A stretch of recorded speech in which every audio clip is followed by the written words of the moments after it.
Here's how you build your backend in Cursor using the Xano CLI and Xano Developer MCP. First, install the Xano Developer MCP server by clicking the Cursor install link in our documentation. Next, install the XanoScript Language Server extension for proper syntax highlighting by opening the Extensions panel and searching for XanoScript Language Server. Now, install the Xano CLI. Then, authenticate with your Xano account.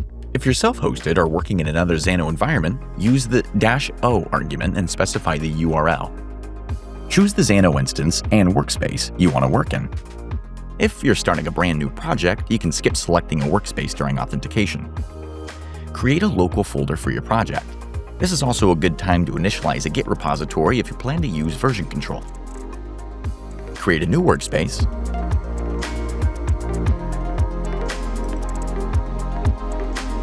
Whether you're starting fresh or picking up an ongoing project, pull your workspace files locally, and then open the folder in Cursor. Now, let's ask Cursor to build a backend for us. Here's our prompt. Build a Xano backend for a Customer 360 API for an agentic banking system. Create tables for customers, accounts, transactions, support cases, products, risk flags, interaction history, and agent audit logs. Use relationships between customers and their accounts, transactions, cases, and interactions.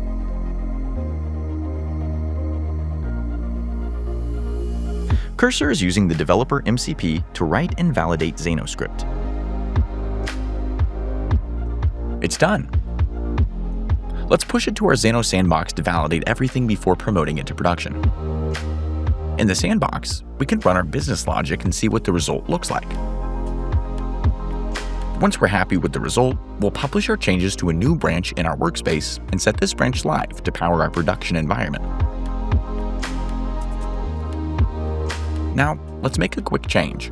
Back in Cursor, I'll ask it to add a decisioning layer that evaluates the customer profile and returns recommended next actions for a banking agent.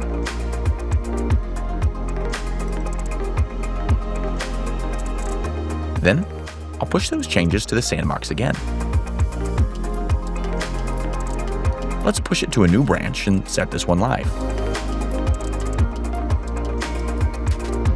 One of the really cool things about this workflow is that Cursor is already great at building frontends too.